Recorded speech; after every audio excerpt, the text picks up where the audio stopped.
اعوذ باللہ من الشیطان الرجیم بسم اللہ الرحمن الرحیم والتکتف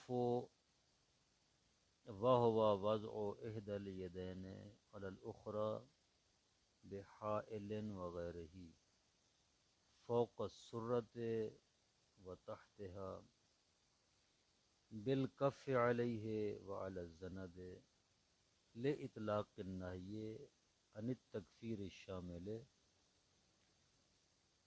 لجمیع ذالک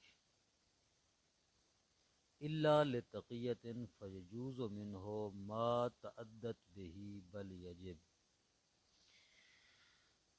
تروک نماز کے متعلق بات ہو رہی تھی کہ کون کون سی چیزیں نماز میں ترک کرنا واجب ہے اور وہ نماز کے لیے مبطل بنتی ہیں۔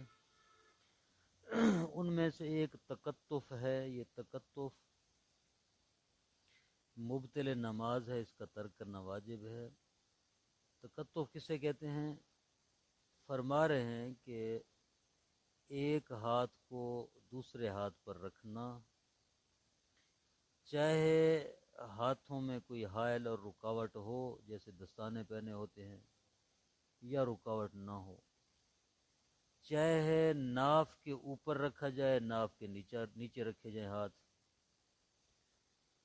چاہے ایک دوسرے کے اوپر جو ہاتھ رکھا گیا ہے یہ زند مچوں کے اوپر رکھا گیا ہے، اس کے نیچے رکھا گیا ہے، ہاتھ کے اوپر ہاتھ ہے یا آگے کر کے تھوڑا سا ہاتھ رکھا گیا ہے، جیسے کہ مختلف مسالک جو ہیں وہ مختلف انداز سے ہاتھ باندھتے ہیں۔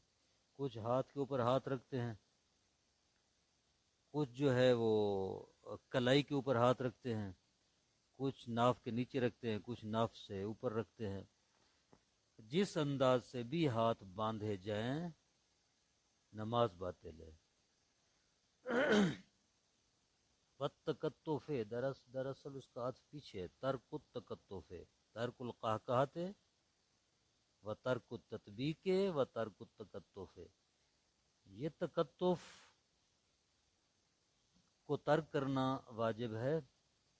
وَهُوَ وَضْعُ إِحْدَى الْيَدَيْنِ عَلَى الْأُخْرَى، اور تکتف ایک ہاتھ کو دوسرے ہاتھ پر رکھنا ہوتا ہے، بحائل وغیرہ، چاہے کوئی حائل ہو، دو ہاتھوں کے درمیان کوئی رکاوٹ یا پردہ ہو یا نہ ہو، فوق السرۃ و تحتها، ناف کے اوپر رکھیں یا ناف کے نیچے، بالکف علیہ او علی الزند، کف کے ساتھ یعنی ہاتھ کی ہتھیلی کو ہاتھ کے اوپر رکھیں یا ہاتھ کی ہتھیلی کو زند کے اوپر رکھیں، مچوں کے اوپر رکھیں، فرق نہیں پڑتا، نماز باطل ہے اور اس کا ترک واجب ہے۔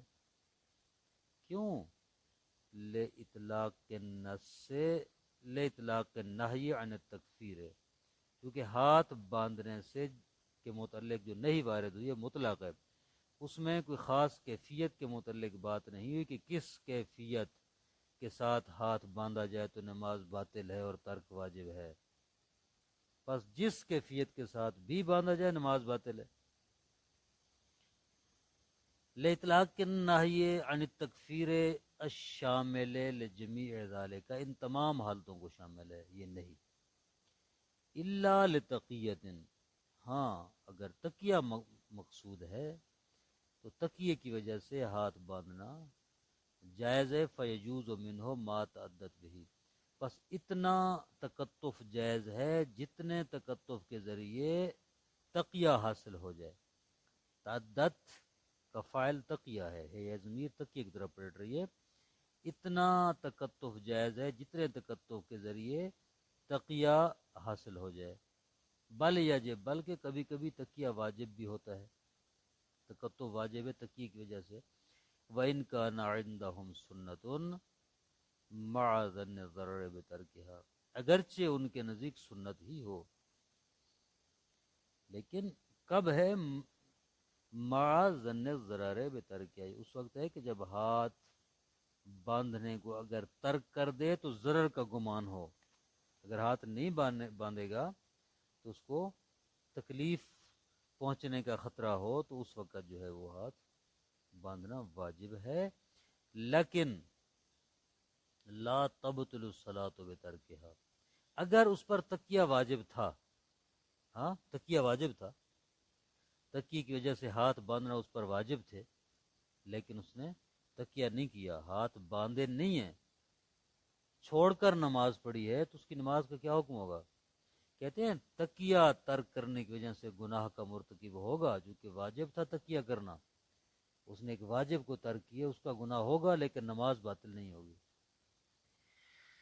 لیکن لا تبطل الصلاۃ بترکہ، لیکن تکیے کو ترک کرنے کی وجہ سے اس کی نماز باطل نہیں ہوگی، حینئذ اس وقت، لو خالفا، اگر وہ تکیے کی مخالفت کرے، ہاں، لتعلق النہی بامر خارج، کیوں؟ دلیل کیا ہے اس کی نماز باطل نہیں ہے؟ کہتے ہیں بابا یہ تکفیر یا تکتف یہ امر خارجی ہے، ہاں یہ نماز کے ساتھ اس کا تعلق نہیں ہے، یہ ایک علیحدہ واجب ہے جو نماز سے ہٹ کے واجب ہے، اس نے ایک علیحدہ واجب کو انجام نہیں دیا، اس کا نماز پہ کوئی اثر نہیں ہے۔ آئی سمجھ؟ لتعلق النہی بامر خارج، چونکہ نہیں کا جو تعلق ہے خارجی امر سے، اس کا نماز سے تعلق نہیں ہے، بخلاف المخالفت بغسل الوضوء بالمس، ہاں انہوں نے اس کی تشبیہ دی ہے اس کے ساتھ کہ انسان مسے کی جگہ پہ وضو میں پاؤں کو دھوئے، وہاں نماز باطل ہو جائے گی، وہاں مخالفت کرے گا تو نماز باطل ہو جائے گی، کیوں؟ اس لیے کہ یہ حصہ ہے عبادت کا، دھونا یا مسح کرنا یہ عبادت کا حصہ ہے، اسی عبادت کے جز میں، اسی عبادت کے حصے میں تبدیلی کر رہا ہے تو نماز باطل ہو جائے گی، اور اسی کے متعلق جو ہے وہ نہیں وارد ہوئی ہے۔ والالتفات الی ما ورائہ ان کان ببدن اجمعا، یہاں بھی التفات ہونا چاہیے، اس کا بھی پیچھے ترک الالتفات الی ما ورائہ، کہتے ہیں کہ وہ قبلہ کی طرف دیکھ رہا ہے، نمازی نماز پڑھتے اس کا رخ قبلہ کی طرف ہوتا ہے، ٹھیک ہے، اس کے لیے جائز نہیں ہے کہ اپنے پیچھے کی طرف مڑ کے دیکھتا رہے، یعنی قبلہ سے ہٹ کے، قبلہ کی مخالف سمت، ٹھیک ہے۔ والالتفات الی ما ورائی، ترک کرنا واجب ہے اپنے پیچھے کی طرف متوجہ ہونے کو، پیچھے کی طرف دیکھنے کو، ان کانا بے بدن ہی اجماع، اگر پورے بدن کے ساتھ پیچھے مڑ جائے، ہاں یعنی پورے بدن کے ساتھ پیچھے مڑنے کو ترک کرے، ویلا نماز باطل ہوگی۔ وقضا بوجہ ہی عند المسلم، اور اسی طرح واجب ہے کہ چہرہ بھی پیچھے کی طرف نہ موڑے مصنف کے نزدیک، وَإِنْ كَانَ الْفَرْضُ بَعِيدًا، کہتے ہیں اگرچہ یہ فرض بعید ہے، ایسے ہو نہیں سکتا، چہرہ موڑے گا تو زیادہ سے زیادہ دائیں طرف مڑے گا یا بائیں طرف مڑے گا، پیچھے کی طرف تو نہیں مڑتا، بعید ہے نا، یہ ایسا ہو نہیں سکتا، لیکن ممکن ہے ہو سکے کسی کے بدن میں اتنی گنجائش ہو تو جائز نہیں ہے۔ اما علامہ دون ذالک کل جمین والیسار فیکرہ بالواجب، کہتے ہیں اس کے علاوہ دائیں یا بائیں طرف چہرے کو موڑنا، آیا اس سے نماز باطل ہوتی ہے؟ نہیں، کہتے ہیں فیکرہ بالواجب، اگر صرف چہرہ موڑے گا تو مکروہ ہے، ویبطل بالبدن، لیکن پورا بدن موڑے گا تو پھر نماز باطل ہو جائے گی، یعنی صرف چہرے کو قبلہ سے منحرف کرے، دائیں یا بائیں موڑے گا تو نماز باطل نہیں ہے، پورے بدن کو دائیں موڑ دے یا بائیں موڑ دے قبلہ سے منحرف ہو جائے تو پھر نماز باطل ہو جائے گی، عمدن جان بوجھ کر یہ کام کرے تو نماز باطل ہوگی، من حیث الانحراف القبلۃ، اس انداز سے کہ وہ قبلہ سے منحرف ہو جائے، والاکل والشرب، کھانا اور پینے کو ترک کرنا واجب ہے نماز کی حالت میں، وہ ان کا نہ قلیلاً، اگرچہ تھوڑا ہی کیوں نہ ہو، کل لقمہ، ایک لقمہ، فقط ایک لقمہ اس نے کھایا، نماز باطل، ترک کرنا اس کا واجب ہے۔ اما لمنافاتہما وضع الصلاۃ، دلیل دے رہے ہیں کیوں کھانا پینا جو ہے نماز کے لیے مبطل بنتا ہے، کہتے ہیں کہ نماز ایک خاص حالت کا نام ہے، خاص کیفیت کا نام ہے، ہاں اگر نماز کی حالت میں انسان کھائے پیے گا تو نماز کی جو وضع ہے نماز کی جو حالت ہے وہ ٹوٹے گی، حیات نماز جو وہ ٹوٹے گی، تو لہٰذا نماز باطل ہے، اما لن منافات اما، یا اس لیے کھانے پینے کو ترک کرنا واجب ہے چونکہ یہ کھانا اور پینا یہ منافی ہیں وضع الصلاۃ، نماز کی وضع کے، ہاں کیونکہ نماز ذکر خدا ہے، عبادت ہے، کھاتا ہے تو انسان عبادت کی طرف متوجہ نہیں رہتا۔ او لأن تناول المعقول والمشروب وضعه فی الفم، ہاں وزدراده افعال کثیرہ، یا اس لیے نماز باطل ہے چونکہ کھانا، معقول چیز کو چبانا، پینا، منہ میں رکھنا، منہ میں گھمانا، اس کو نگلنا، ازدراد ہی نگلنا، افعال کثیر، تو یہ فعل کثیر ہے آپ، اور فعل کثیر کے متعلق آپ پہلے پڑھ چکے ہیں کہ فعل کثیر سے نماز باطل ہو جاتی ہے، ترک واجب ہے۔ وَقِلَّهُمَا ضعیف، جناب اشارے فرماتے ہیں یہ دونوں آپ کی دلیلیں ضعیف ہیں۔ کون کون سی دو دلیلیں دیے انہوں نے؟ پہلی دلیل یہ دی ہے کہ کھانا اور پینا واضح صلاۃ کے منافی ہے، لہذا کھانے پینے کو ترک کرنا واجب ہے نماز کی حالت میں۔ دوسرا اس لیے کہ یہ کھانا پینا، منہ میں ڈالنا، پھر اس کو چبانا، پھر نگلنا، یہ فعل کثیر صادق آتے، لہذا نماز باطل ہے۔ جناب اشارے فرماتے ہیں یہ دونوں دلیلیں آپ کی ضعیف ہیں۔ کیوں؟ اذ لا دلیل علی اصل منافات، چونکہ اس بات پر ہمارے پاس کوئی دلیل نہیں ہے کہ کھانا اور پینا نماز کی وضع کے منافی ہیں، اس پر ہمارے پاس کوئی دلیل نہیں ہے۔ تو پھر کہتے ہیں فالاقوا اعتبار الکثرت فی عرفا، کہتے ہیں کہ اقوا یہ ہے کہ آپ عرفاً ان کھانے پینے میں کثرت کا اعتبار کریں، یعنی اگر کھانے پینے سے کثرت فعل یعنی فعل کثیر صادق آئے تو پھر مبطل نماز ہے، ویلا نہیں ہے۔ فیرجعان الی الفعل الکثیر، تو پس یہ دونوں کھانا اور پینا جو ہے یہ فعل کثیر کی طرح برگشت ہوگی، علیحدہ سے ذکر کرنے کی ضرورت نہیں ہے۔ واہ اختیار المصنف فی کتب الثلاثہ، مصنف نے بھی اپنی تینوں کتب میں دروس بیان اور ذکر میں اسی بات کو اختیار کیا ہے کہ عقل و شرب بھی فعل کثیر ہوتا ہے، لہذا فعل کثیر کے تحت آئے گا، علیحدہ مبطل نماز نہیں ہے۔ الا فی الوتر لمن یرید الصوم، ہاں اس کا یہ استثناء کس سے ہے؟ عقل اور شرب سے۔ کہتے ہیں عقل اور شرب کا ترک کرنا واجب ہے، لیکن نماز وتر میں ترک کرنا واجب نہیں ہے، یعنی نماز وتر پڑھتے ہوئے انسان کھا پی سکتا ہے۔ کون کھا پی سکتا ہے؟ لمن یرید الصوم، وہ شخص جو روزے کا ارادہ رکھتا ہے، ہاں روزے کا ارادہ رکھتا ہے، وہ عطشان اور پیاسا بھی ہے، فیشرب، پس پانی پی لے، پانی پی سکتا ہے۔ اذا لم یستدع منافیا غیرہ، کب یہ کام کر سکتا ہے؟ جب یہ کرنا، یہ پینا کسی اور ایسے کام کا تقاضا نہ کرے جس سے نماز باطل ہو جائے، جو نماز کے منافی ہو۔ کیسے؟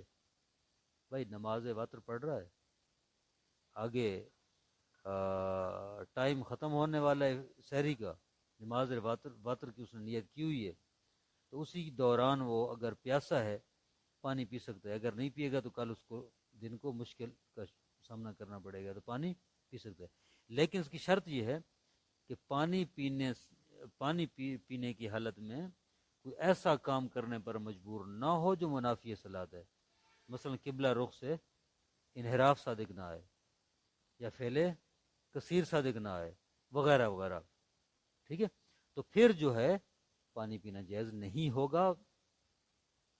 وخاف فجعت الصبح، اور اس کو خوف اس بات کا کہ اچانک صبح ہو جائے گی، قبل اکمال غرض من ہو، اپنی غرض یعنی نماز وتر سے جو غرض ہے، جتنی نماز وتر پڑھ رہا ہے، مثلا دعا ورد جو پڑھ رہا ہے وہ مکمل کرنے سے پہلے صبح ہو جائے گی، ٹھیک ہے؟ تو وہ درمیان میں پی سکتا ہے۔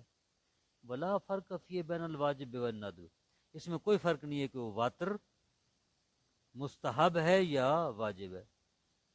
کیا مطلب؟ نماز وتر مستحب ہے یا واجب ہے، کیا مطلب؟ مستحب ہے، ویسے نماز وتر مستحب ہے. واجب ہے یعنی ہو سکتا اس نے منت مانی ہو کہ میں نماز شب پڑھوں گا اور نماز وتر پڑھوں گا، اور نماز وتر میں یہ مسئلہ منت مانتے انسان، منت مانی ہو تو پھر پڑھنا اس کے لیے واجب ہو جائے گا، چاہے نماز وتر پڑھنا اس پر واجب ہے یا مستحب ہے، اور روزے کا ٹائم قریب ہے اور اچانک صبح ہو جانے کا خوف ہے اور اس کو پیاس لگی ہوئی ہے تو پانی پی سکتا ہے، بشرطے کہ پانی پینے کے علاوہ کوئی اور کام جو مبطل نماز ہے وہ اس سے صادر نہ ہو. وَعْلَمْ أَنَّ هَذِهِ الْمَذْكُورَاتِ أَجْمَعَ إِنَّمَا تُنَافِي الصَّلَاةَ مَعَ تَعَمُّدِهَا عند المصنف مطلقا. کہتے ہیں کہ یہ جتنی بھی چیزیں پیچھے ذکر ہوئی ہیں مذکورات فوق، یہ چیزیں سب کی سب اس وقت نماز کے منافی ہیں جب جان بوجھ کر ان کو انجام دے، جان بوجھ کر کھائے، جان بوجھ کر تکتف کرے، ہاں جان بوجھ کر کوئی ان کاموں میں سے کوئی کام انجام دے تو اس وقت نماز کے منافی ہے.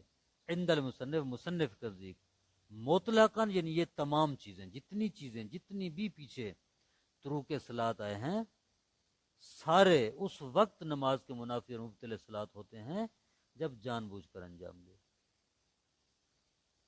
لیکن یہ مصنف کا ذکر تو سب کے سب، لیکن بعضها اجماعاً، لیکن بعض چیزیں مبطل نماز ہوتی ہیں تعمد کی صورت میں، ان پر اجماع ہے. بعض چیزوں پر اجماع ہے علماء کا کہ یہ چیزیں جان بوجھ کر اگر انجام دی جائیں تو نماز باطل ہوتی ہے، لیکن مصنف کے ذکر ساری چیزیں جان بوجھ کر انجام دو تو نماز باطل ہوتی ہے، یعنی تعمد کی شرط سب کے ساتھ ہے مصنف کے نزدیک. لیکن غیر مصنف کے نزدیک سب چیزوں کے ساتھ تعمد کی شرط نہیں ہے، بلکہ کچھ چیزیں ایسی بھی ہیں جو غیر عمدی انسان سے صادر ہو جائیں تب بھی مبطل نماز ہوتی ہیں. لیکن مصنف کے مبنی کے نزدیک اگر غیر عمدی نمازی سے صادر ہوں تو نماز باطل نہیں ہوتی. انما لم یقید ہونا اکتفان باشتراط ہی ترکہا. ہاں مصنف نے یہاں پر مقید نہیں کیا اس بات کو کہ جان بوجھ کر ان سے صادر ہوں تو مبطل صلاۃ ہیں، تعمد کی قید یہاں پر نہیں لگی. کیوں؟ اکتفان باشتراط ہی ترکہا، اکتفا کر اس بات پر کہ جو مصنف نے کہا ہے کہ ان کا ترک کرنا شرط ہے، ان چیزوں کا ترک کرنا. بھائی جب مصنف کہہ رہا ہے کہ ترک کرنا شرط ہے، اس کا معنی یہ ہے کہ جان بوجھ کر ان کو انجام دینے سے مبطل ہو سکتی ہے. ٹھیک ہے، اس کا مفہوم یہی بنتا ہے. لہٰذا مصنف نے چونکہ مصنف کی کلام میں یہ تعمد والی بات واضح ہو رہی تھی، سمجھ آ رہی تھی، لہٰذا مصنف نے تعمد کا کلمہ استعمال نہیں کیا.